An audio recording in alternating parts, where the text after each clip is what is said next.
LGBT വിഷയത്തിൽ bright Keralite എന്ന YouTube ചാനലിലെ ബഹുമാന്യനായ സുഹൃത്ത് ഇറക്കിയ ഒരു വീഡിയോയോട് പ്രതികരിച്ചുകൊണ്ട് നമ്മൾ ചില കാര്യങ്ങൾ കഴിഞ്ഞ ദിവസം സൂചിപ്പിച്ചിരുന്നു. ആ വീഡിയോയിൽ അദ്ദേഹം നടത്തിയ ഒരുപാട് അബദ്ധങ്ങൾ, അല്ലെങ്കിൽ അദ്ദേഹത്തിന് പറ്റിപ്പോയ ഒരുപാട് അബദ്ധങ്ങൾ, അതുപോലെ തന്നെ പഴയ വാദങ്ങളും പഴകിയ ശാസ്ത്ര പഠനങ്ങളുമെല്ലാം അദ്ദേഹം കൊണ്ടുവന്നത് കൃത്യമായി തെളിവുകൾ ഉദ്ധരിച്ചുകൊണ്ട്, ഇന്ന പഠനമാണ് അദ്ദേഹം ഉദ്ധരിച്ചത്, അതിനുശേഷം വന്ന പഠനങ്ങൾ ഇന്നതാണ്, അതേപോലെ തന്നെ അദ്ദേഹം ഉന്നയിച്ച വാദം ഇതാണ്, അതിനുള്ള മറുവാദം ഇതാണ് എന്ന രൂപത്തിൽ വളരെ റെസ്പെക്ട്ഫുള്ളായി തന്നെ അദ്ദേഹത്തെ ഒരു തരത്തിലും വ്യക്തിപരമായി വേദനിപ്പിക്കുകയോ അല്ലെങ്കിൽ ആക്ഷേപിക്കുകയോ ഒന്നും ചെയ്യാതെ, അദ്ദേഹത്തിന് ഒരുപാട് അബദ്ധങ്ങൾ പറ്റിയിട്ടുണ്ട്, അത് സൂചിപ്പിക്കുമ്പോൾ പോലും അദ്ദേഹത്തിന് ഒരുപക്ഷെ അറിയാതെ സംഭവിച്ചതായിരിക്കാം, ബോധപൂർവം തട്ടിപ്പ് നടത്തിയതായിരിക്കില്ല എന്ന സംശയത്തിൻ്റെ ആനുകൂല്യമടക്കം കൊടുത്തുകൊണ്ടാണ് നമ്മൾ അതിനോട് പ്രതികരിച്ചിരുന്നത്. അങ്ങനെ വളരെ റെസ്പെക്ട്ഫുള്ളായ ഒരു ഡയലോഗ് നടക്കുന്നതിനിടയിൽ അദ്ദേഹം വളരെ ദൗർഭാഗ്യകരമെന്ന് പറയട്ടെ, വളരെ ആക്ഷേപാർഹമായ ചില കാര്യങ്ങൾ ഇങ്ങോട്ട് ഉന്നയിച്ചുകൊണ്ടാണ് ഇപ്പോൾ രംഗത്ത് വന്നിട്ടുള്ളത്. നമ്മൾ അദ്ദേഹത്തിൻ്റെ വീഡിയോ തെറ്റിദ്ധരിപ്പിച്ചു, അതേപോലെ തന്നെ മറച്ചു വെച്ചു, തട്ടിപ്പ് നടത്തി എന്നൊക്കെ രൂപത്തിലുള്ള ചില പദപ്രയോഗങ്ങളും അതുപോലെ തന്നെ ആക്ഷേപങ്ങളുമായാണ് അദ്ദേഹം വന്നിട്ടുള്ളത്. അതിലാദ്യമായി പറയാനുള്ളത്, ഒരു തരത്തിലും ഞങ്ങൾ ഉന്നയിച്ച കാര്യത്തിൽ ഒരു തരത്തിലുള്ള തട്ടിപ്പ് നടത്തിയിട്ടില്ലെന്ന് മാത്രമല്ല, അദ്ദേഹം ഉന്നയിച്ച സ്ഥലത്ത് തന്നെ അദ്ദേഹത്തിൻ്റെ വാദങ്ങൾ റദ്ദ് ചെയ്യുന്ന രൂപത്തിലാണ് ഈ ചർച്ച ഇപ്പോൾ മുന്നോട്ട് പോയിക്കൊണ്ടിരിക്കുന്നത്. ഒരു രൂപത്തിലുള്ള തട്ടിപ്പ് നടന്നിട്ടില്ല എന്നുള്ളത് ഈ വീഡിയോയുടെ അവസാനമാകുമ്പോഴേക്ക് നിങ്ങൾക്ക് ബോധ്യപ്പെടും. ആദ്യമായി അദ്ദേഹത്തോട് പറയാനുള്ളത്, ഇത്തരത്തിലുള്ള ദുരാരോപണങ്ങൾ ഉന്നയിച്ചുകൊണ്ടായിരിക്കരുത് ആരോഗ്യകരമായ സംവാദങ്ങൾ നടത്തേണ്ടത് എന്നുള്ളതാണ്.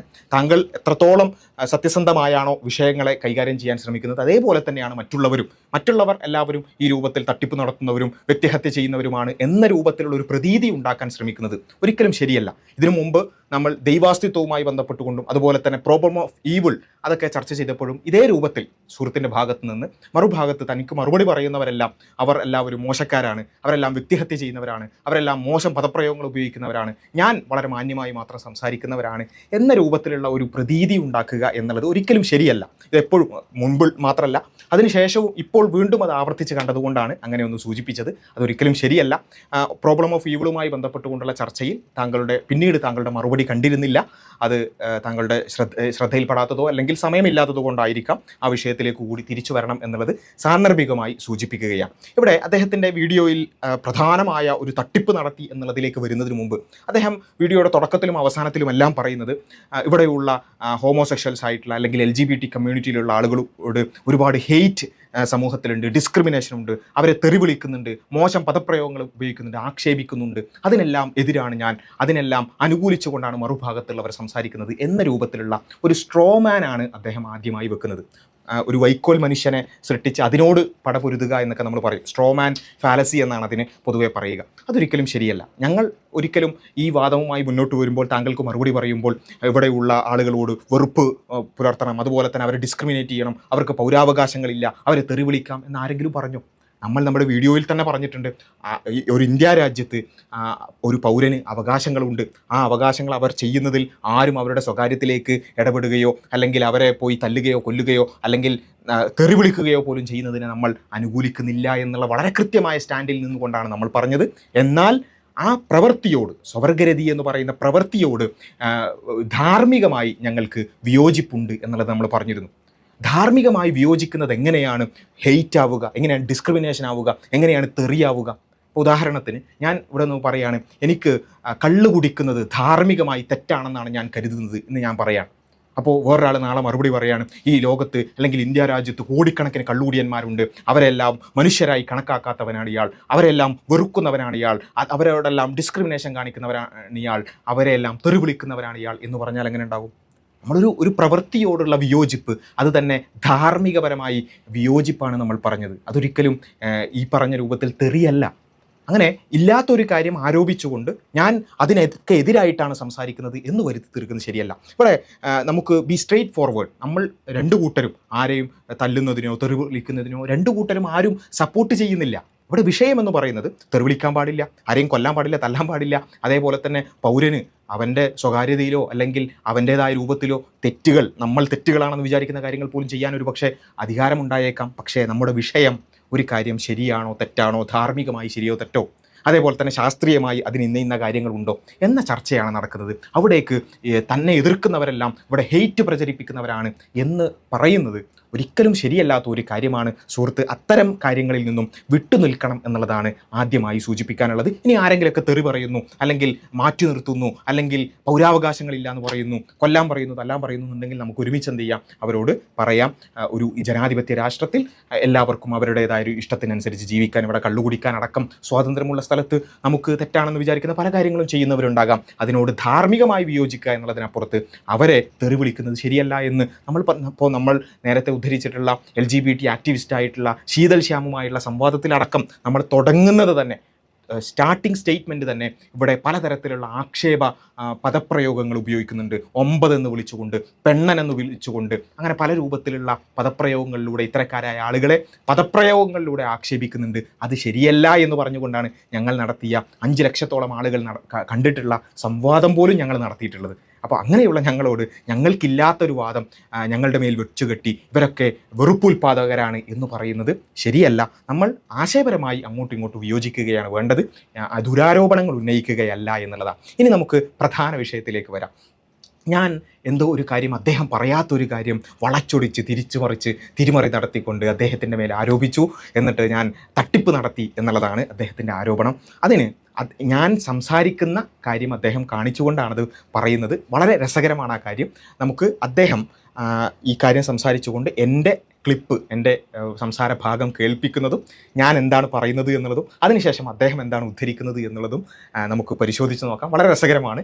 എങ്ങനെയാണ് ഒരു മനുഷ്യന് ഒരു ദുരാരോപണം ഉന്നയിക്കാൻ വേണ്ടി വിഷയത്തിൽ നിന്നും, ഒരുപക്ഷെ അദ്ദേഹത്തിന് വീണ്ടും അബദ്ധം സംഭവിച്ചതായിരിക്കാം, ഞാൻ പറയുന്ന വിഷയം എന്താണ് എന്ന് എല്ലാവരും ശ്രദ്ധിച്ച് കേൾക്കണം. നമുക്ക് അദ്ദേഹത്തിൻ്റെ സംസാരത്തിലേക്ക് തന്നെ പോകാം. അദ്ദേഹം എൻ്റെ സംസാരം കേൾപ്പിക്കുകയാണ്. അതാണ് ആദ്യം. പഴക്കം ചെന്നിട്ടുള്ള പഠനങ്ങളുടെ അടിസ്ഥാനത്തിൽ പറഞ്ഞതാണെന്ന് വിവരിച്ചുകൊണ്ട് ഒരു വീഡിയോ ചെയ്തിട്ടുണ്ട്. അപ്പോൾ അദ്ദേഹത്തിൻ്റെ ആ വീഡിയോ ഞാൻ കാണാം, ഒപ്പം നിങ്ങൾക്കും ഞാനത് ഷെയർ ചെയ്യാം. ആ വീഡിയോ ഒന്ന് കണ്ടതിന് ശേഷം അദ്ദേഹം പറഞ്ഞ കാര്യങ്ങൾ എന്താണെന്ന് നമുക്കൊന്ന് പരിശോധിക്കാം.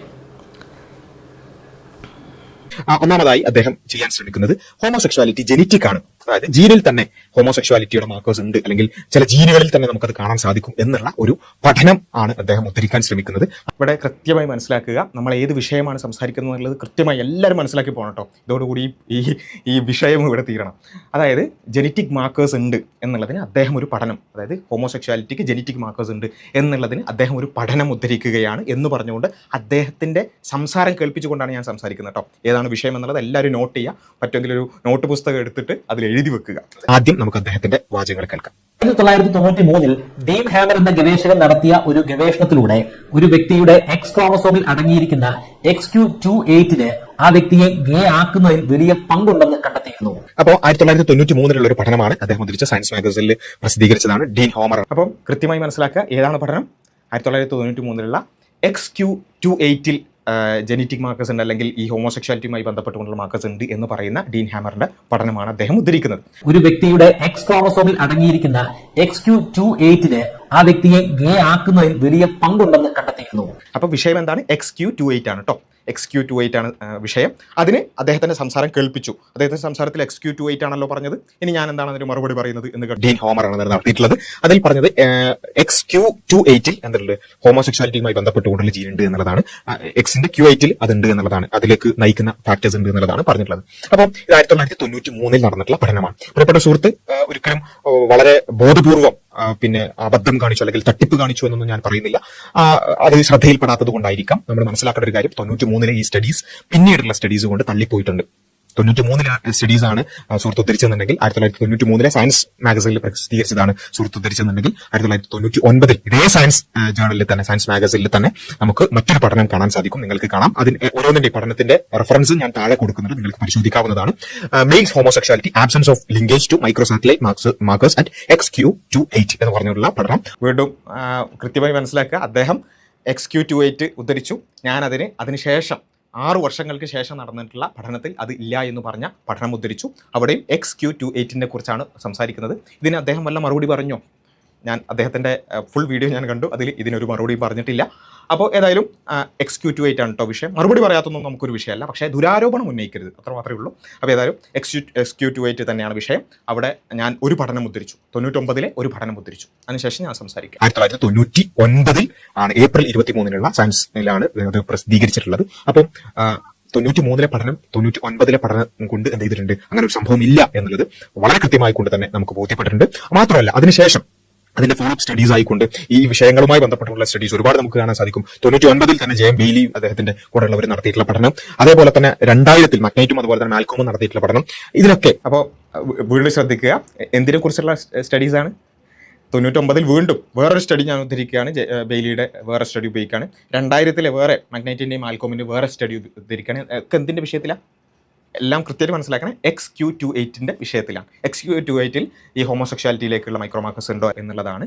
അത് ഇല്ല എന്നുള്ളതിന്റെ തെളിവായിട്ടാണ് ഈ സ്റ്റഡീസ് ഒക്കെ ഞാൻ ഉദ്ധരിക്കുന്നത് കേട്ടോ. ഒന്നാമത്തെ 99-ലെ സയൻസ് മാഗസിനിൽ വന്നത് ഉദ്ധരിച്ചു, ബെയ്ലിയുടേത് ഉദ്ധരിച്ചു, മക്നൈറ്റിന്റെ ഉദ്ധരിച്ചു, അങ്ങനെ 3 സ്റ്റഡീസ് ഉദ്ധരിച്ചു. എന്നിട്ട് 4ാമത്തെ സ്റ്റഡി ആയിട്ട് ഞാൻ പറയുന്ന ഒരു സ്റ്റഡിയാണ് ഇനി അടുത്തതായിട്ട് വരാൻ പോകുന്നത് കേട്ടോ. ഒക്കെ എന്തിന്റെ വിഷയത്തിലാണ്, XQ28-ന്റെ വിഷയത്തിലാണ് കേട്ടോ. ഓക്കെ, ഇത്തരത്തിലുള്ള XQ28-ന്റെ ലിങ്കേജുമായി ബന്ധപ്പെട്ടുകൊണ്ട് അത് ഇല്ല എന്നുള്ള ഒരു കാര്യം നമുക്ക് കൃത്യമായി കാണാൻ സാധിക്കും. മാത്രമല്ല നമുക്ക് എല്ലാവർക്കും അറിയുന്നത് പോലെ 2019 ആണ് MIT-യുടെ വളരെ ഹ്യൂജ് ആയിട്ടുള്ള ഈ ഹോമോസെക്ഷുവാലിറ്റിയും ജെനറ്റിക്സുമായി ബന്ധപ്പെട്ടുകൊണ്ടുള്ള പഠനം, വളരെ ഹ്യൂജ് ആയ സ്റ്റഡി നടന്നിട്ടുള്ളത്. അപ്പോൾ ഞാൻ 4ാമത്തെ സ്റ്റഡി ആയിട്ട്, അതായത് ആദ്യത്തെ ഒരു സ്റ്റഡി കഴിഞ്ഞു, പിന്നെ 3 സ്റ്റഡി അതിൻ്റെ കൂടെ പരാമർശിച്ചു പോവാണ്. അങ്ങനെ 4ാമത്തെ സ്റ്റഡി ആയിട്ടാണ് MIT-യുടെ സ്റ്റഡി പറയുന്നത്. എന്ത് വിഷയത്തിൽ, XQ28-ന്റെ വിഷയത്തിൽ. XQ28-ൽ ഇതില്ല, ഹോമോസെക്ഷുവാലിറ്റിയുമായി ബന്ധപ്പെട്ടുകൊണ്ടുള്ള മാർക്കേഴ്സ് ഇല്ല എന്നുള്ളതിൻ്റെ 4ാമത്തെ തെളിവാണ് ഈ പറഞ്ഞ MIT സ്റ്റഡി. ആ MIT സ്റ്റഡി ഉദ്ധരിക്കാൻ പ്രത്യേകം കാരണമുണ്ട്. കാരണം ഒന്നാമത് അത് ഞാൻ പരാമർശിച്ചു പോകുന്നുണ്ട്, അത് ഗേജീൻ എന്നൊക്കെ പറഞ്ഞുകൊണ്ടുള്ളതിന് മറുപടി ആയിക്കൊണ്ടാണ് അത് വന്നിട്ടുള്ളത്. അത് പ്രത്യേകം സൂചിപ്പിച്ചിരുന്നു. അതേപോലെ തന്നെ ഈ സ്റ്റഡി എന്ന് പറയുന്നത് 2019-ലെ MIT ഹാർവാർഡ് സ്റ്റഡി എന്ന് പറയുന്നത് വളരെ മാസീവായിരുന്നു. ഈ വിഷയത്തിൽ നടന്നിട്ടുള്ള ഏറ്റവും വലിയ സ്റ്റഡി, അതുവരെ നടന്നതിൽ വെച്ച് ഏറ്റവും വലിയ സ്റ്റഡി. 5 ലക്ഷത്തോളം ആളുകളെ എടുത്തുകൊണ്ടാണ് ആ സ്റ്റഡി നടന്നത്. അപ്പോൾ അത്രയും ക്രെഡിബിലിറ്റി ഉള്ള ഒരു സ്റ്റഡി എന്നുള്ള നിലക്കാണ് ഈ XQ28-മായി ബന്ധപ്പെട്ടുകൊണ്ട് MIT സ്റ്റഡിയിൽ എന്ത് വന്നിട്ടുണ്ട്, അങ്ങനെ ഒന്നും ഇല്ല എന്ന് വന്നിട്ടുണ്ട് എന്നുള്ളതാണ് ഞാൻ ഉദ്ധരിക്കുന്നത്. ഓക്കെ, അത് പ്രത്യേകം ശ്രദ്ധിക്കുക. XQ28-ന് അദ്ദേഹത്തിന്റെ വാദത്തിന് മറുപടി ആയിക്കൊണ്ടാണ് ഞാൻ ഈ വാദങ്ങൾ പറയുന്നത്. പക്ഷെ അദ്ദേഹം എവിടേക്കാണ് കൊണ്ടുപോകുന്നത് എന്നുള്ളത് നമുക്ക് കാണാം. അതിലും വളരെ എല്ലാവർക്കും നമുക്ക് അറിയുന്നത് പോലെ there is no single gay gene എന്നുള്ള പേരിൽ നമ്മളെല്ലാവരും വളരെയധികം വായിച്ചിട്ടുള്ള ഒരു വാർത്തയാണത്. അതിലും ഇത്തരത്തിലുള്ള, അപ്പോൾ there is no single gay gene എന്ന ആ ഒരു കാര്യം ഞാൻ അവിടെ ഉദ്ധരിക്കുന്നത് എന്തിനു വേണ്ടിയിട്ടാണ്, അത് ഗേജീനുമായി ബന്ധപ്പെട്ടുകൊണ്ടുള്ള മറുപടി എന്ന് പറയാൻ വേണ്ടിയിട്ടല്ല, മറിച്ച് അത് ആ രൂപത്തിൽ വളരെയധികം പ്രസിദ്ധമായ സ്റ്റഡിയാണത് എന്ന് സൂചിപ്പിക്കാൻ വേണ്ടി, എല്ലാവർക്കും ആ സ്റ്റഡി ഏതാണെന്ന് മനസ്സിലാവാൻ വേണ്ടിയിട്ടാണ് ഞാൻ ആ വാർത്തകളൊക്കെ ഉദ്ധരിച്ചത്. അപ്പോൾ അല്ലാതെ ഇദ്ദേഹം അതിൻ്റെ ഇടയിൽ പറയുന്നുണ്ട്, അതുപോലെ തന്നെ ചില കമൻറ്റുകളിലൊക്കെ ഇങ്ങനെ അദ്ദേഹം വല്ലാതെ പ്രയാസപ്പെട്ടുകൊണ്ട് കമൻറ്റ് ചെയ്യുന്നത് കാണുന്നുണ്ട്. ഞാൻ ഗേ ജീൻ ഉണ്ടെന്ന് ഇവിടെ പറഞ്ഞു. താങ്കൾ ഗേ ജീൻ ഉണ്ടെന്ന് പറഞ്ഞു എന്നല്ല, താങ്കൾ XQ28-ന്റെ പഠനമാണ് ഉദ്ധരിച്ചത്. അതിന് മറുപടി ആയിക്കൊണ്ടാണ് MIT സ്റ്റഡി ഞാൻ ഉദ്ധരിച്ചത്. അല്ലാതെ താങ്കൾ ഗേ ജീൻ ഉണ്ടെന്ന് പറഞ്ഞു എന്നല്ല, മറിച്ച് XQ28-ന്റെ കാര്യമാണ് പറഞ്ഞത്. അതിനുള്ള മറുപടി ആയിട്ടാണ് ഏറ്റവും മാസീവായിട്ടുള്ള സ്റ്റഡി ഞാൻ ഉദ്ധരിച്ചത്, MIT സ്റ്റഡി. എന്നിട്ട് ഞാൻ പറയുന്നത് കേട്ടോളൂ, MIT-യിൽ ആ സ്റ്റഡിയെക്കുറിച്ച് ഞാൻ പറയുന്നത് എന്താ, XQ28-മായി ബന്ധപ്പെട്ടുകൊണ്ടുള്ള അത്തരം ലിങ്കേജിനെ നിഷേധിക്കുന്നതായിട്ട് നമുക്ക് കാണാൻ സാധിക്കും. അപ്പം കൃത്യമായി ഒന്നുകൂടി ആ ഭാഗം ഒന്നുകൂടി കേൾക്കേണ്ടതാണ്. MIT സ്റ്റഡിയിൽ എന്തുണ്ടെന്നാണ് ഞാൻ പറഞ്ഞത്, MIT സ്റ്റഡിയിൽ എന്തുണ്ടെന്ന് ഞാൻ പറഞ്ഞത് ഒന്നുകൂടി ആ ഭാഗം കേൾക്കുക. XQ28-മായി ബന്ധപ്പെട്ടുകൊണ്ടുള്ള ലിങ്കേജിനെ നിഷേധിക്കുന്നു. വളരെയധികം വായിച്ചിട്ടുള്ള ഒരു വാർത്തയാണത്. അതിലും ഇത്തരത്തിലുള്ള XQ28-മായി ബന്ധപ്പെട്ടുകൊണ്ടുള്ള അത്തരം ലിങ്കേജിനെ നിഷേധിക്കുന്നതായിട്ട് നമുക്ക് കാണാൻ സാധിക്കും. ഈ ഏറ്റവും മാസീവ് ഹോമോസെക്ഷുവാലിറ്റിയുടെ ജെനറ്റിക് ലിങ്കേജുമായി ബന്ധപ്പെട്ടുകൊണ്ടുള്ള ഏറ്റവും മാസീവായ സ്റ്റഡി തന്നെ XQ28-ന്റെ ലിങ്കേജ് നിഷേധിക്കുന്നു. ഇതായിരുന്നു എൻ്റെ പോയിന്റ്. ഓക്കെ, ഒന്നുകൂടി ആ ഭാഗം കേട്ടോളൂ ഞാൻ എന്താണ് പറഞ്ഞത് എന്നുള്ളത്. There is no single gay gene എന്നുള്ള പേരിൽ നമ്മളെല്ലാവരും വളരെയധികം വായിച്ചിട്ടുള്ള ഒരു വാർത്തയാണത്. അതിലും ഇത്തരത്തിലുള്ള XQ28-മായി ബന്ധപ്പെട്ടുകൊണ്ടുള്ള അത്തരം ലിങ്കേജിനെ നിഷേധിക്കുന്നതായിട്ട് നമുക്ക് കാണാൻ സാധിക്കും. ആ ലിങ്കേജിനെ നിഷേധിക്കുന്നു. ഇതാണ് ഞാൻ പറഞ്ഞ വാദം. അപ്പോൾ എല്ലാവരും കേട്ടല്ലോ, കൃത്യമാണ്, എൻ്റെ വാദം വളരെ ക്ലിയർ ആണ്. XQ28-ലെ ലിങ്കേജുമായി ബന്ധപ്പെട്ടുകൊണ്ട് അതിന് നിഷേധിക്കുന്ന 4 പഠനങ്ങൾ. ഒന്നാമത് ഞാൻ 99-ലെ സയൻസ് മാഗസിനിൽ പറഞ്ഞു, പിന്നെ അഡീഷണലായിട്ട് 3 പറഞ്ഞു. അതിൽ 3ാമത്തേതാണ് ഏറ്റവും മാസീവായ MIT സ്റ്റഡി. XQ28-ന്റെ ലിങ്കേജിനെ നിഷേധിക്കുന്ന പഠനമാണത്. ഇനി അപ്പോൾ ഇദ്ദേഹം ഞാൻ തട്ടിപ്പ് നടത്തിയെന്നൊക്കെയാണ് ഇയാൾ തെളിയിക്കാൻ ശ്രമിക്കുന്നത്. അദ്ദേഹം എന്താണ് ചെയ്യാൻ പോകുന്നത്? അപ്പോൾ എന്തായിരിക്കും, ഞാൻ തട്ടിപ്പ് നടത്തിയതാണെങ്കിൽ എന്തായിരിക്കും ഉണ്ടാവുക? ആ MIT സ്റ്റഡി അദ്ദേഹം കാണിക്കണം, എന്നിട്ട് XQ28-ന്റെ ലിങ്കേജ് ഉണ്ട് എന്നോ അങ്ങനെ എന്തെങ്കിലും ഉണ്ടാവുമായിരിക്കും അല്ലേ അദ്ദേഹത്തിൻ്റെ കയ്യിൽ. അങ്ങനെ ആ സ്റ്റഡിയിൽ MIT സ്റ്റഡിയിൽ XQ28-ന്റെ ലിങ്കേജ് ഉണ്ട് എന്നെങ്ങാനും അദ്ദേഹം കാണിക്കുന്നതായിരിക്കാം ഇനി വരാൻ പോകുന്നത്. ഓക്കെ, എന്താണ് അദ്ദേഹം ഞാൻ തട്ടിപ്പ് നടത്തി എന്നുള്ളതിൻ്റെ തെളിവായിട്ട് അദ്ദേഹം കൊണ്ടുവരാൻ പോകുന്നത് എന്താണ് എന്നുള്ളത് നമുക്ക് നോക്കാം, നമുക്ക് കാണാൻ സാധിക്കും. ഇനി അദ്ദേഹം അവസാനം കാണിച്ച ആ ന്യൂസ് നമുക്കൊന്ന് പരിശോധിക്കാം.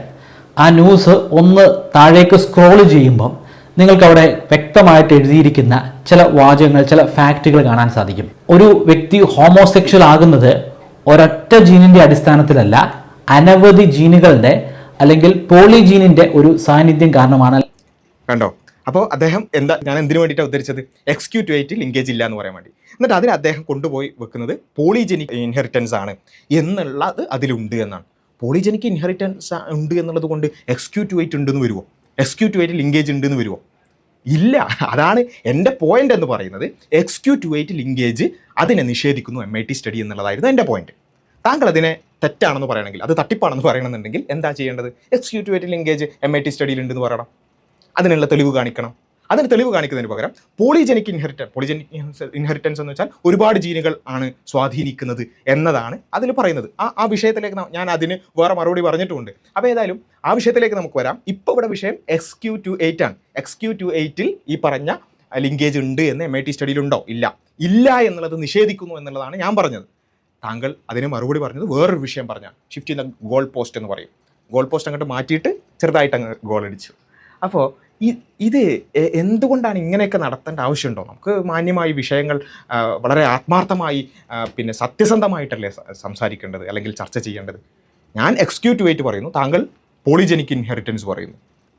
ഇത് ശരിയല്ല അല്ലെങ്കിൽ അവയെല്ലാം ചേർന്ന് പ്രവർത്തിക്കുന്നത് കാരണമാണെന്നാണ് ഈ ശാസ്ത്ര പഠനത്തിലൂടെ മുന്നോട്ട് വയ്ക്കുന്നത്. ചേർന്ന് പ്രവർത്തിക്കുന്നതാണ്, ഒരുപാട് ജീനുകൾ അതിൽ സ്വാധീനം ചെലുത്തുന്നുണ്ട് എന്നുള്ളതാണ് അതിൽ പറയുന്നത് എന്നുള്ളതാണ്. അപ്പോൾ അതല്ല നമ്മളിവിടെ വിഷയമാക്കി എടുത്തിട്ടുള്ളത് XQ28 ലിങ്കേജ് ആണ്. XQ28 linkage Harvard സ്റ്റഡിയിലുണ്ടോ?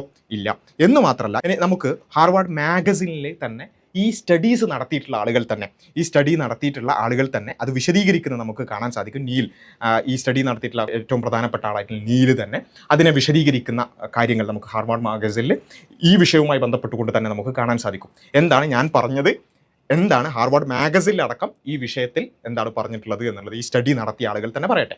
ഇൻ 1993 അദ്ദേഹത്തിൻ്റെ study, Michael hammer PhD 77, then a researcher in National Institute of Health published result showing correlation between male homosexual behavior and a cluster of genes called XQ28.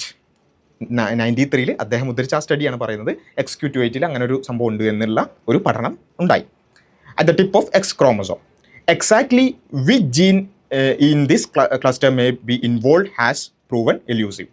The current study, ഇപ്പം നടന്ന study, അതായത് ഈ പറഞ്ഞ 2019 massive study, ശരിക്കും ശ്രദ്ധിക്കണേ. The current study found no significant association between X chromosome and same-sex sexual behavior. ഇതാണ് ഞാൻ പറഞ്ഞത്. എൻ്റെ ആർഗ്യുമെൻ്റ് ഇതായിരുന്നു. അതായത് XQ28 ലിങ്കേജ് ഇല്ല, same sex, but the idea that a gay gene may lie somewhere in the XQ28 or elsewhere was captivating എന്ന് പറഞ്ഞാൽ അത് ഭയങ്കര രൂപത്തിൽ പ്രചരിച്ച ഒരു കാര്യം കൂടിയായിരുന്നു. അപ്പോൾ ഈ സ്റ്റഡിയിൽ ഹോമോസെക്ഷാലിറ്റിയുടെ ജനറ്റിക് ലിങ്കേജുമായി ബന്ധപ്പെട്ടുകൊണ്ടാണ് ഏറ്റവും മാസീവായ സ്റ്റഡിയിൽ എന്താ പറഞ്ഞത്? The current study found no significant association between the X chromosome and same sex behaviour. ഇതാണ് ഞാൻ പറഞ്ഞത്. ഇതിലെവിടെയാണ് തട്ടിപ്പ്? ഇതിലെവിടെയാണ് കള്ളം കാണിച്ചത്? ഞാൻ പറഞ്ഞ കാര്യം അതേപടി ആ സ്റ്റഡീസ് നടത്തിയ ആളുകൾ തന്നെ പറയുകയാണ്. എന്നിട്ട് ഇദ്ദേഹം ഇത് കാണിച്ചിട്ട് വേറെ പോളിജനിക് ഇൻഹെറിറ്റൻസിൻ്റെ കാര്യം. പോളിജനിക് ഇൻഹെറിറ്റൻസ് എന്ന് പറയുന്നത് മറ്റൊരു വിഷയമാണ്, അത് നമുക്ക് ചർച്ച ചെയ്യാം, അതിലേക്ക് ഞാൻ വരുന്നുണ്ട്. അപ്പോൾ ഈ XQ28 ബന്ധപ്പെട്ടുകൊണ്ട് അദ്ദേഹം പറഞ്ഞ സ്റ്റഡിക്ക് മറുപടി ആയിക്കൊണ്ടാണ് ഞാൻ ഈ 4 പഠനങ്ങൾ ഉദ്ധരിച്ചത്. ആ പഠനങ്ങൾ നടത്തിയ ആളുകൾ തന്നെ പറയുന്നു അത്തരത്തിലുള്ളൊരു കാര്യവും ഞങ്ങളുടെ സ്റ്റഡിയിൽ കാണാൻ സാധിച്ചില്ല എന്നുള്ളത്. നമ്മൾ മനസ്സിലാക്കേണ്ടത് XQ28 എന്ന് പറയുന്നത് ഇത് ഒറ്റ ജീനാണോ എന്നൊക്കെ പല ആൾക്കാരും ചോദിക്കുന്നത്. അദ്ദേഹം തന്നെ ചില കമൻറ്റുകളിലൊക്കെ എഴുതുന്നതായിട്ട് കാണും. XQ28 എന്ന് പറഞ്ഞാൽ XQ എന്ന് പറഞ്ഞാൽ Q ആം, P ആമും Q ആമും ഉണ്ടാവും. X ക്രോമസോമിന്, ഏത് ക്രോമസോമിനും P ആമും Q ആമും ഉണ്ടാവും. ആ Q ആമിൽ ഉള്ള ഒരു ബാൻഡാണ് 28 എന്ന് പറയുന്ന ആ ഒരു റീജിയൻ. ആ റീജിയനിലുള്ള ജീനുകളിൽ ഈ പറഞ്ഞ ഹോമോസെക്ഷുവാലിറ്റി ഉണ്ട്, അല്ലെങ്കിൽ അതിലേക്കുള്ള മാർക്കേഴ്സ് ഉണ്ട് എന്നുള്ളതായിരുന്നു ഇവർ വാദിച്ചിരുന്നത്. പക്ഷെ അങ്ങനെ ഒരു മാർക്കേഴ്സ് കാണാൻ സാധിച്ചില്ല എന്നാണ് ഹോമോസെക്ഷുവാലിറ്റിയുമായി ബന്ധപ്പെട്ടുകൊണ്ട് ഏറ്റവും മാസീവായ സ്റ്റഡിയിൽ പറയുന്നത്. അതായത് തന്നെ പിന്നെ വേറെ സ്റ്റഡീസിൽ ഉണ്ടോ? ഏറ്റവും മാസീവായ സ്റ്റഡീൻ്റെ കാര്യമാണ് നമ്മൾ പറഞ്ഞത്. അതിൻ്റെ കൂടെ ബാക്കി 3 പിന്നെ സ്റ്റഡീസും നമ്മൾ പറഞ്ഞു. അപ്പോൾ അതിലൊക്കെ നമുക്ക് കാണാൻ സാധിക്കുന്ന XQ28 അങ്ങനെ ഒരു ലിങ്കേജ് കാണാൻ സാധിക്കുന്നില്ല എന്നുള്ള കാര്യമാണ്. അപ്പോൾ അദ്ദേഹം ഉദ്ധരിച്ച സ്റ്റഡിയുമായി ബന്ധപ്പെട്ടുകൊണ്ട് ഞാൻ പറഞ്ഞ മറുവാദം അതേപടി ആ രൂപത്തിൽ തന്നെ അവിടെ നിലനിൽക്കുകയാണ്. പക്ഷെ അദ്ദേഹം എന്താ ചെയ്യുന്നത്? ഞാൻ പറയാത്തൊരു കാര്യം വേറൊന്നിലേക്ക് ബന്ധിപ്പിച്ചുകൊണ്ട് ഞാൻ എന്തോ കള്ളം നടത്തി, ഞാൻ എന്തോ വലിയ തട്ടിപ്പ് നടത്തിയെന്ന് പിന്നെ സൂചിപ്പിക്കാൻ ശ്രമിക്കുകയാണ്. അതിൽ അദ്ദേഹം ചെയ്യാൻ ശ്രമിക്കുന്നത് എന്താ വെച്ചാൽ ഞാൻ മുറിച്ചു മാറ്റി എന്നൊക്കെയാണ് അദ്ദേഹം പറയുന്ന ഒന്നുകൂടി അദ്ദേഹത്തിൻ്റെ ആരോപണം ഒന്നുകൂടി കേട്ടോളൂ. പ്രധാനപ്പെട്ട ഭാഗങ്ങളൊക്കെ മുറിച്ചു മാറ്റി ഞാൻ പറയാത്ത കാര്യങ്ങൾ ഞാൻ പറഞ്ഞു എന്ന് പറഞ്ഞ് പ്രചരിപ്പിച്ചിട്ട് മോശമായിട്ടുള്ള സന്ദേശം കൊടുക്കുന്നത് ശരിക്കും ശാസ്ത്രത്തിനും സമൂഹത്തിനും ഒരുപോലെ തന്നെ അപകടമാണ്. ഇങ്ങനെ ആ വീഡിയോ ചെയ്യുന്നതിലൂടെ അദ്ദേഹം സമൂഹത്തിൽ വലിയ രീതിയിലുള്ള ഒരു വെറുപ്പാണ് സൃഷ്ടിക്കുന്നത്. അദ്ദേഹം ഉദ്ധരിച്ചൊരു സ്റ്റഡി അത് പിന്നീട് വലിയ മാസീവായ സ്റ്റഡീസിലടക്കം അത് പിന്നീട് ഇല്ല എന്ന് കണ്ടെത്തിയിട്ടുണ്ടെന്ന് പറഞ്ഞതിനാണ് ഞാൻ വെറുപ്പ് പ്രചരിപ്പിക്കുന്നു, ശാസ്ത്രത്തിനും സമൂഹത്തിനും വലിയ ദ്രോഹം ചെയ്യുന്നു എന്നൊക്കെ പറഞ്ഞത്. നമുക്കിപ്പം സംഭവം ക്ലിയർ ആയില്ലേ, XQ28 ഉണ്ടോ ഇല്ലേ, അതാണ് വിഷയം. ഈ വിഷയത്തിൽ നിന്ന് ഏറ്റവും മാസീവായ സ്റ്റഡിയിൽ പറയുന്നു ഇല്ല. അത് മാത്രമാണ് ഞാൻ ഉദ്ധരിച്ചത് എൻ്റെ വലിയൊരു തട്ടിപ്പായിട്ടാണ് അദ്ദേഹം പറയുന്നത്. എന്താണ് ആ തട്ടിപ്പ്, അല്ലെങ്കിൽ MITയുടെ ആ മാസീവ് സ്റ്റഡിയിൽ അങ്ങനെ ഉണ്ടെങ്കിൽ അദ്ദേഹം അത് ഉദ്ധരിക്കട്ടെ. പിന്നെ ഇനി അദ്ദേഹം പറയുന്നത് വെച്ചാൽ പോളിജനിക് ആണെന്ന് പറഞ്ഞിട്ടില്ലേ എന്നുള്ളതാണ്. തീർച്ചയായും പോളിജനിക് ആണ് എന്നുള്ളതാണ് അവിടെ പറഞ്ഞിട്ടുള്ളത്. പോളിജനിക് ആണെന്ന് മാത്രമല്ല, വളരെ കൃത്യമായിക്കൊണ്ട് തന്നെ ഒരു സിംഗിൾ ജീൻ ഉണ്ടെങ്കിൽ, ഗേ ജീൻ എന്ന് പറയുന്ന ഒരു ജീൻ ഉണ്ടെങ്കിൽ ഹോമോസെക്ഷൽ ആകും എന്നായിരുന്നു അതുവരേക്കും വളരെ പ്രചാരത്തിലുണ്ടായിരുന്ന ഒരു കാര്യം. അതിനെ പിന്നെ ഇല്ല എന്ന് പറഞ്ഞുകൊണ്ടാണ്, അങ്ങനെ ഒരു സിംഗിൾ ജീനൊന്നല്ല, ഒരു ജീൻ ഉണ്ടെങ്കിൽ അങ്ങനെ ആവുള്ളൂ എന്ന രൂപത്തിലൊന്നുമില്ല, മറിച്ച് പോളിജനിക് ആയിട്ടുള്ള ഒരു ഇൻഹെറിറ്റൻസ് ആണ് നമുക്ക് കാണാൻ സാധിക്കുന്നത്. അതിൻ്റെ കൂടെ എൻവയോൺമെൻറ്റൽ മറ്റ് ഫാക്ടേഴ്സും ഉണ്ട് എന്നുള്ളതാണ് ആ സ്റ്റഡിയിൽ പറയുന്നത്. അത് അദ്ദേഹം പറയുന്നുണ്ട്. പറയുന്നത് അദ്ദേഹത്തിൻ്റെ തന്നെ വാദങ്ങൾക്ക് വിരുദ്ധമാണ്. കാരണം അദ്ദേഹം പറയുന്നത് എന്താ വെച്ചാൽ XQ28 ഇങ്ങനെ ലിങ്കേജ് ഉണ്ട് എന്നുള്ളത് കൊണ്ട് അത് ജനറ്റിക് ആണ് എന്നാണ് അദ്ദേഹം പറയുന്നത്. ജനറ്റിക്കായി അങ്ങനെ മാത്രമേ ഉണ്ടാവുള്ളൂ. അവിടെയാണ് നമ്മൾ ജനറ്റിക് ഡിറ്റർമിനിസവുമായി ബന്ധപ്പെട്ടിട്ടുള്ള കാര്യമൊക്കെ പറഞ്ഞത്.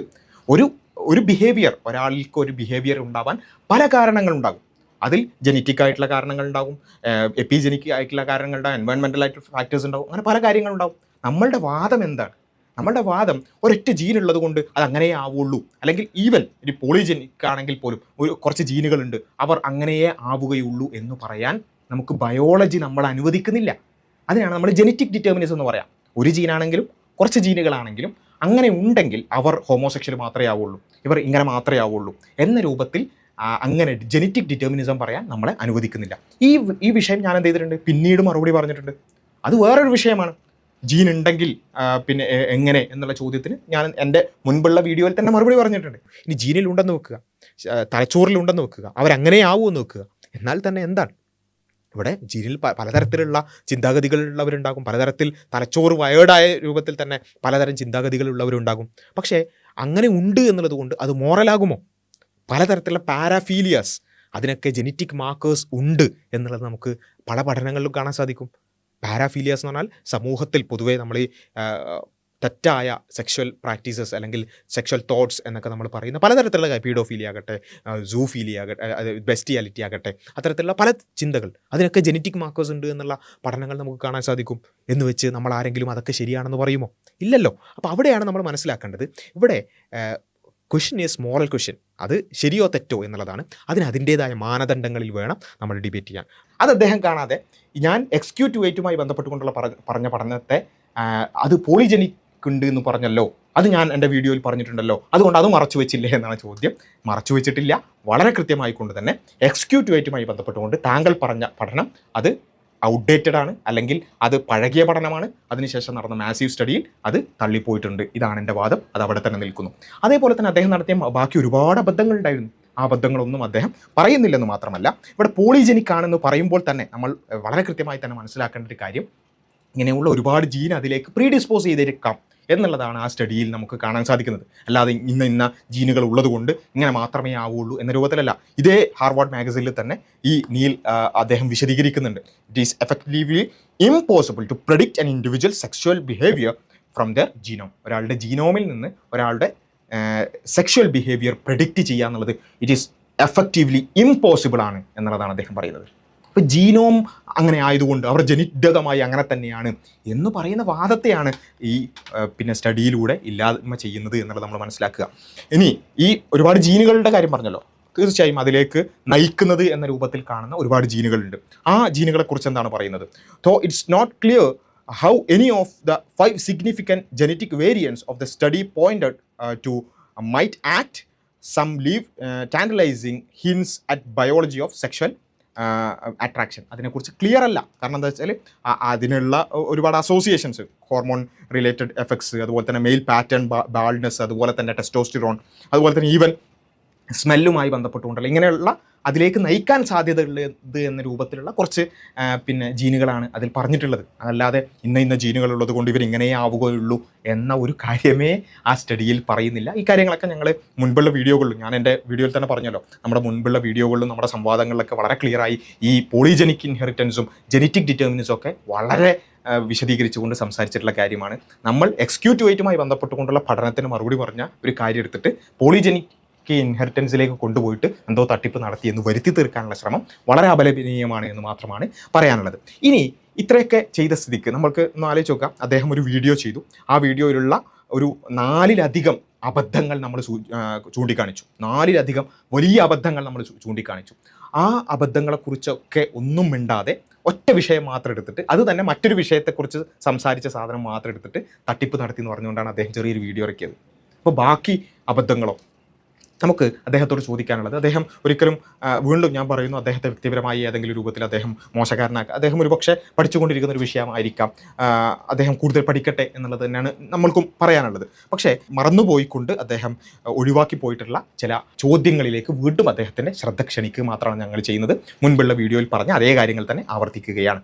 ഒന്നാമതായി ഞങ്ങൾ ചോദിച്ചിരുന്നു, പോളിജനിക് ഇൻഹെറിറ്റൻസുമായി ബന്ധപ്പെട്ടുകൊണ്ടുള്ള താങ്കളുടെ വാദത്തിന് മറുപടി ആയിക്കൊണ്ട് ജനറ്റിക് ലിങ്കേജ് ഉള്ള പാരാഫീലിയസിൻ്റെ കാര്യം ഞങ്ങൾ ചോദിച്ചിരുന്നു. മറുപടി കണ്ടിട്ടില്ല.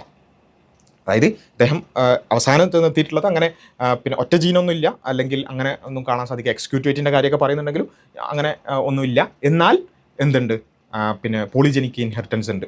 അപ്പോൾ അതിന് മറുപടി ആയിക്കൊണ്ടാണ് ഞങ്ങളുടെ കഴിഞ്ഞ വീഡിയോയിൽ ചോദിച്ചത് പാരാഫീലിയാസ്, പലതരത്തിലുള്ള പാരാഫീലിയാസ് നമ്മൾ വളരെ തെറ്റായി അല്ലെങ്കിൽ സമൂഹത്തിൽ തന്നെ വളരെ പ്രശ്നമായി കാണുന്ന പലതരത്തിലുള്ള ബിഹേവിയേഴ്സ്, പാരാഫീലിയാസും പീഡോഫിലിയും നെക്രോഫീലിയയും, അതായത് ശവരതിയും മൃഗരതിയും അടക്കമുള്ള കാര്യങ്ങൾക്കടക്കം പ്രീഡിസ്പോസിങ് ആയിട്ടുള്ള ജീനുകളുണ്ട് എന്ന രൂപത്തിലുള്ള പഠനങ്ങൾ നമുക്ക് കാണാൻ സാധിക്കും.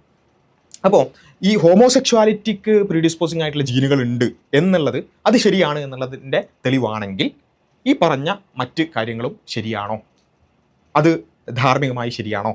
അല്ലെങ്കിൽ അത് ജനിതകമായി അങ്ങനെ ഉണ്ട് എന്നുള്ളത് കൊണ്ട് അതെല്ലാം ശരിയാണെന്നാണോ താങ്കളുടെ വാദം എന്നൊരു ചോദ്യം ഞാൻ ചോദിച്ചിരുന്നു. മറുപടി കണ്ടിരുന്നില്ല. അപ്പോൾ അദ്ദേഹം പറയുന്നത് വെച്ചാൽ അത് വേറെയും ഒരുപാട് കാര്യങ്ങളുടെ കൺസെൻ്റ് ഉണ്ട്, അങ്ങനെയൊക്കെയാണ്. ആയിക്കോട്ടെ, ഞങ്ങളതാണ് ചോദിച്ചത്.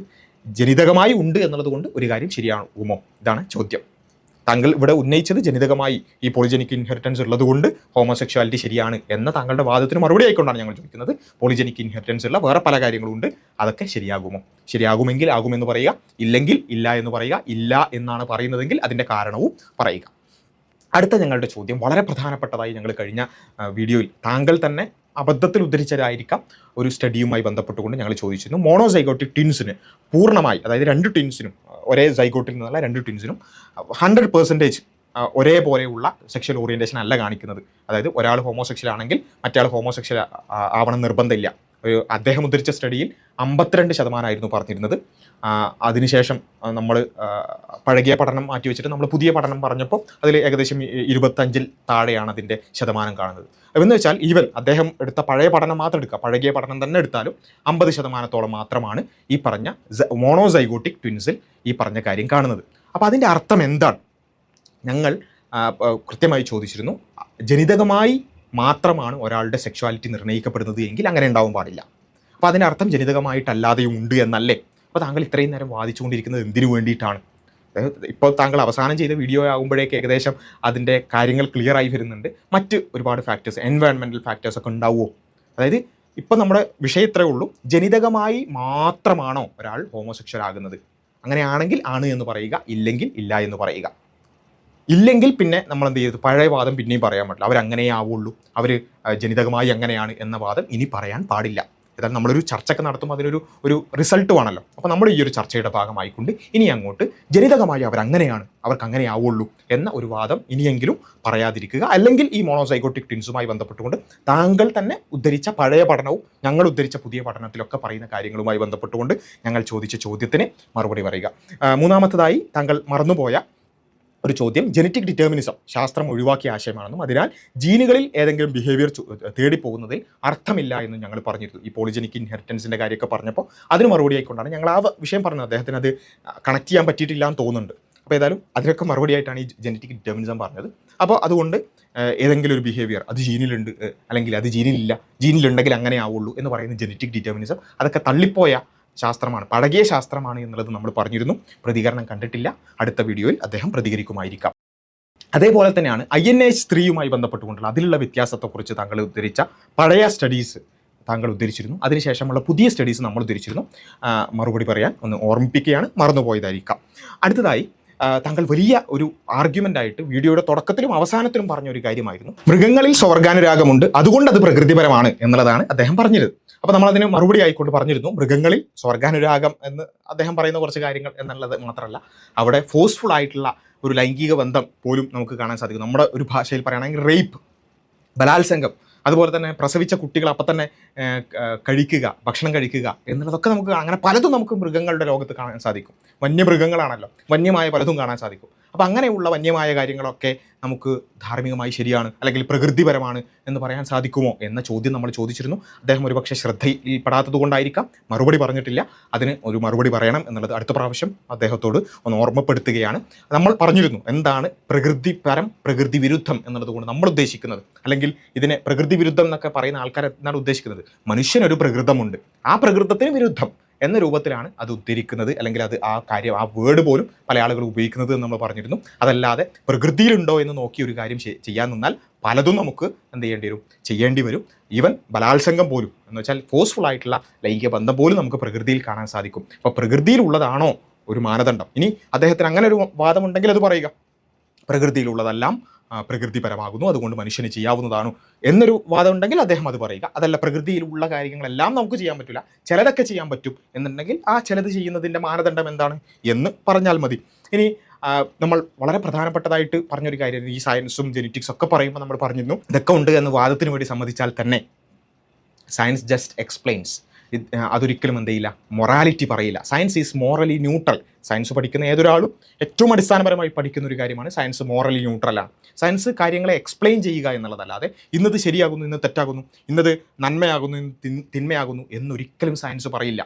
നമ്മൾ പലപ്പോഴും ഉദാഹരണങ്ങൾ പറയാറുണ്ട്. ഒരു വറ്റ് ചോറ് അല്ലെങ്കിൽ ഒരു ഉരുള ചോറ്, ആ ചോറ് നമുക്ക് സയൻസ് മുഖേന അത് പഠിച്ച് അതിലെത്ര കാർബോഹൈഡ്രേറ്റ് ഉണ്ട് എന്നൊക്കെ നോക്കാൻ പറ്റും. എന്നല്ലാതെ അത് വെറുതെ കളയുന്നത്, വേസ്റ്റാക്കി കളയുന്നത് തെറ്റാണ്, അല്ലെങ്കിൽ അതൊരു പാവപ്പെട്ട ഒരാൾക്ക് കൊടുക്കുന്ന നന്മയാണ്, ഇതൊന്നും സയൻസ് പറയില്ല. ഒരു കത്തി, ആ കത്തി എടുത്തുകൊണ്ട് ഒരാളെ കുത്തി അയാളുടെ സ്കിന്ന് കീറുമ്പോൾ അതൊരു ഓപ്പറേഷന് വേണ്ടി ഡോക്ടർ ചെയ്യുകയാണെങ്കിൽ അത് നന്മയാണ്, അല്ലെങ്കിൽ ഒരാളെ കുത്തിക്കൊല്ലാൻ വേണ്ടി സ്കിന്നിലേക്ക് കത്തി കയറ്റുകയാണെങ്കിൽ അത് തിന്മയാണ്. ഇതൊന്നും സയൻസ് പറയില്ല. സയൻസ് ജസ്റ്റ് എക്സ്പ്ലെയിൻ, ആ കത്തി അതിലേക്ക് ഇങ്ങനെ കയറുന്നു, സ്കിന്ന് ടിയർ ആകുന്നു, ഇത് മാത്രമാണ് സയൻസ് എക്സ്പ്ലെയിൻ ചെയ്യുക. അല്ലാതെ അത് ശരിയോ തെറ്റോ എന്നുള്ളത് വേറൊരു വിഷയമാണ്, വേറൊരു മേഖലയാണ്. അതുകൊണ്ട് നമ്മൾ പറഞ്ഞിരുന്നു സയൻസ് ഒരിക്കലും മൊറാലിറ്റി പറയില്ല. ഇപ്പോൾ ഹോമോസെക്ഷാലിറ്റിൻ്റെ വിഷയത്തിൽ അദ്ദേഹം സയൻസൊക്കെ പറയാൻ ശ്രമിക്കുന്നത് ഇത് ശരിയാണ് അല്ലെങ്കിൽ നന്മ അല്ലെങ്കിൽ അതൊരു തെറ്റല്ല എന്നൊക്കെ പറയാൻ വേണ്ടിയിട്ടാണല്ലോ. തെറ്റ് ശരി എന്നുള്ളത് സയൻസിൻ്റെ മേഖലയല്ല. Science is morally neutral. അതിന് മറ്റടിസ്ഥാനങ്ങൾ വേണം. അത് വിശദീകരിക്കാൻ എന്താണ് ധാർമ്മികപരമായി ശരി, എന്താണ് അധാർമികം, എന്താണ് സംസ്കാരം, എന്താണ് സംസ്കാര വിരുദ്ധം എന്നൊക്കെ പറയാൻ മറ്റു മാനദണ്ഡങ്ങൾ വേണം. അപ്പോൾ അത് ഞങ്ങളെ സംബന്ധിച്ചിടത്തോളം ഞങ്ങൾക്കൊരു കൃത്യമായ ഒരു മാനദണ്ഡമുണ്ട്, ഓണ്ടോളജിക്കൽ ബേസ് ഉണ്ട്. ആ ബേസിൽ നിന്നുകൊണ്ടാണ് ഞങ്ങൾ ചില കാര്യങ്ങൾ തെറ്റാണ്, ചില കാര്യങ്ങൾ ശരിയാണെന്നൊക്കെ പറയുന്നത്. അദ്ദേഹത്തിനും അതുപോലെ എന്തെങ്കിലും ഒരു മാനദണ്ഡം ഉണ്ടാവുമല്ലോ. എന്താണ് ആ മാനദണ്ഡം എന്ന് ഞങ്ങൾ ചോദിച്ചിരുന്നു. ആ ചോദ്യത്തിന് ഒരു പക്ഷേ ശ്രദ്ധിക്കാത്തത് കൊണ്ടായിരിക്കാം മറുപടി പറഞ്ഞിട്ടില്ല. അത് ഒന്ന് മറുപടി പറയാൻ ശ്രമിക്കുകയാണെങ്കിൽ വളരെ നല്ലതായിരിക്കും എന്നതാണ് പറയാനുള്ളത്. അപ്പോൾ ഏതായാലും ഇത്തരം ഒരുപാട് കാര്യങ്ങൾ ഇപ്പോൾ ഇവിടെ സൂചിപ്പിച്ച ഒരുപാട് കാര്യങ്ങൾ അക്കമിട്ടുകൊണ്ട് തന്നെ ഞങ്ങൾ സൂചിപ്പിച്ചിരുന്നു. മാന്യമായി വളരെ സത്യസന്ധമായി വിഷയങ്ങളെ കൈകാര്യം ചെയ്യുക, അങ്ങോട്ടും ഇങ്ങോട്ടും സംസാരിക്കുക എന്നുള്ളതാണ് അതിൻ്റെ ശരിയായ രീതി എന്ന് ഞാൻ മനസ്സിലാക്കുകയാണ്. അതുകൊണ്ട് ഈ വിഷയങ്ങൾ അറിയാൻ വേണ്ടിയും പഠിക്കാൻ വേണ്ടിയും ഇത്തരം വീഡിയോകൾ ശ്രദ്ധിക്കുന്ന ആളുകളോട്, അതേപോലെ തന്നെ അദ്ദേഹത്തോടും ഒക്കെ പറയാനുള്ളത്, നമുക്ക് ഏതൊരു വിഷയത്തിൽ നമുക്ക് നമ്മുടേതായ ചില ധാരണകളൊക്കെ ഉണ്ടാകും, അല്ലെങ്കിൽ ഇതിനെ എതിർക്കുന്നവർ അവരങ്ങനെയാണ് ഇങ്ങനെയാണ് എന്ന രൂപത്തിലുള്ള കുറേ മുൻധാരണകളൊക്കെ ഉണ്ടാകും. ഒക്കെ സ്വാഭാവികമാണ്. പക്ഷേ അതൊക്കെ മാറ്റിവെച്ചുകൊണ്ട് വിഷയങ്ങളെ അതിൻ്റെ മെറിറ്റിൽ നിന്നുകൊണ്ട് സംസാരിക്കാനും മെറിറ്റിൽ നിന്നുകൊണ്ട് പരിശോധിക്കുവാനും നമുക്ക് സാധിക്കുമ്പോഴാണ് നമ്മൾ പൊതുവെ പറയുന്ന ഒരുപാട് തരത്തിലുള്ള സഹിഷ്ണുത, അതുപോലെ തന്നെ സയൻറ്റിഫിക് ടെമ്പർ എന്നൊക്കെ നമ്മൾ വെറുതെ എന്താ പറയുക, പേരിന് വേണ്ടി ഉപയോഗിച്ചാൽ പോരല്ലോ. നമ്മളത് നമ്മുടെ പ്രാവർത്തിക തലത്തിലേക്കും അത് കൊണ്ടുവരുമ്പോഴാണ് അത് നന്നാവുക എന്നുള്ളത് ജസ്റ്റ് സൂചിപ്പിക്കുകയാണ്. അതോടൊപ്പം തന്നെയാണ് ഈ വിഷയങ്ങൾ ഒരുപക്ഷെ ഇത്തരം കാര്യങ്ങൾ വളരെ വിശദമായി തന്നെ നമ്മുടെ മുൻപുള്ള സംസാരങ്ങളിലും അതുപോലെ തന്നെ ഒരുപാട് സംവാദങ്ങൾ നേരത്തെ സംസാരിച്ചതുപോലെ കേരളത്തിൽ തന്നെ ഈ വിഷയത്തിൽ നേരിട്ടുള്ള ഒരൊറ്റ ഡിബേറ്റ് മാത്രമാണ് ആഗോളതലത്തിൽ തന്നെ അങ്ങനെ കൂടുതലായിട്ട് നടക്കാറില്ല. അപ്പോൾ ഒറ്റ ഡിബേറ്റ് മാത്രമാണ് നമുക്ക് നടന്നിട്ടുള്ളത്. പിന്നെ ശീതൽ ശ്യാമുമായി കാലിക്കറ്റ് മെഡിക്കൽ കോളേജിൽ നടത്തിയിട്ടുള്ള ഡിബേറ്റാണ്. അതിൻ്റെ വീഡിയോ നമുക്ക് അവൈലബിൾ ആണ്. LGBT ആക്ടിവിസ്റ്റുകളുമായി ചാനലുകളിൽ നടത്തിയിട്ടുള്ള സംസാരങ്ങൾ അവൈലബിൾ ആണ്. ഒരു ഗേ ആയ വ്യക്തിയുമായി ഞങ്ങൾ നടത്തിയിട്ടുള്ള ലൈവ് ചർച്ച, മണിക്കൂറുകളോളമുള്ള ചർച്ച അവൈലബിൾ ആണ്. ഇതൊക്കെ നമുക്ക് ഈ വിഷയങ്ങൾ അറിയാനും പഠിക്കാനും ഉപയോഗപ്പെടുത്താവുന്നതാണ്. അതൊക്കെ ഉപയോഗിക്കുക എന്നുള്ളത് മാത്രമാണ് പറയാനുള്ളത്. നമുക്ക് അബദ്ധങ്ങൾ പറ്റിയിട്ടുണ്ടെങ്കിൽ അത് തിരുത്തുക എന്നുള്ളതാണ് ഏറ്റവും നല്ലൊരു രീതി. അതിന് പകരം ഒറ്റ വിഷയം എടുത്ത് അത് തന്നെ വേറൊരു വിഷയത്തിനോട് കണക്ട് ചെയ്ത് മറ്റുള്ളവർ എന്തോ തട്ടിപ്പ് നടത്തുന്നു എന്ന രൂപത്തിൽ സംസാരിക്കുന്നത് ശരിയല്ല എന്നുള്ളത് സൂചിപ്പിക്കുകയാണ്. അതേപോലെ തന്നെ കമൻറ്റുകളിൽ പിന്നെ പല കാര്യങ്ങളും ഇങ്ങനെ പറയാം. കമൻറ്റുകളിൽ പറയുന്നതിനും അതിന് മറുപടി പറയുന്നതിനൊക്കെ പരിമിതികളുണ്ട്. അപ്പോൾ നമുക്ക് നേരിട്ട് തന്നെ സംസാരിക്കാവുന്നതാണ്. വ്യക്തിപരമായി സംസാരിക്കണമെങ്കിൽ ആ രൂപത്തിലാവാം. അതല്ല, ആളുകൾ കാണുന്ന രൂപത്തിലാണെന്നുണ്ടെങ്കിൽ അത്തരത്തിലുള്ള സംസാരങ്ങളും ലൈവായിക്കൊണ്ടോ റെക്കോർഡറായിട്ടോ ഒക്കെ നമുക്ക് സംസാരിക്കാവുന്നതാണ് എന്ന് മാത്രമാണ് പറയാനുള്ളത്. അതിന് താല്പര്യമുണ്ടെങ്കിൽ, നമ്മളൊരിക്കലും അത്തരത്തിലുള്ള ചർച്ചകൾക്കാരെയും നിർബന്ധിക്കുന്നതിൽ അർത്ഥമില്ലല്ലോ. അപ്പോൾ താല്പര്യമുണ്ടെങ്കിൽ നമുക്ക് അത്തരത്തിലുള്ള വിഷയത്തിൽ സംസാരങ്ങളും ചർച്ചകളും ഒക്കെ ആകാവുന്നതാണ്. ഒറ്റ കാര്യം മാത്രം, നമുക്ക് പരസ്പരം റെസ്പെക്ട്ഫുൾ ആകണം. മറ്റുള്ളവരെ ഒരു ആക്ഷേപിക്കുന്ന രൂപത്തിൽ ദുരാരോപണങ്ങൾ ഉന്നയിക്കുന്ന ഒരു പ്രവണത ഒരിക്കലും അത്തരം കാര്യങ്ങളിൽ ഉണ്ടാവരുത് എന്നുള്ളത് മാത്രമാണ് പറയാനുള്ളത്. അപ്പോൾ ഏതായാലും ഈ വിഷയങ്ങൾ കുറച്ചുകൂടി തുറന്ന മനസ്സോടുകൂടി സംസാരിക്കാനും അല്ലെങ്കിൽ ചിന്തിക്കാനും ഒക്കെ ഇത്തരം സംസാരങ്ങളും ബാക്ക് ടു ഫോർത്ത് ഇത്തരത്തിലുള്ള വീഡിയോകളും കാരണമാകട്ടെ എന്ന് മാത്രം ആശംസിക്കുകയാണ്. ഇനിയും ആവശ്യമെങ്കിൽ പ്രതികരണങ്ങളാകാം. ഇപ്പോൾ ഈ ഒരു വീഡിയോ അവസാനിപ്പിക്കുകയാണ്. കൂടുതൽ ആളുകളിലേക്ക് ഇത്തരം ചർച്ചകൾ എത്തിക്കുക. ചാനൽ സബ്സ്ക്രൈബ് ചെയ്യുക. അസ്സലാമു അലൈക്കും വറഹ്മത്തുള്ളാഹി.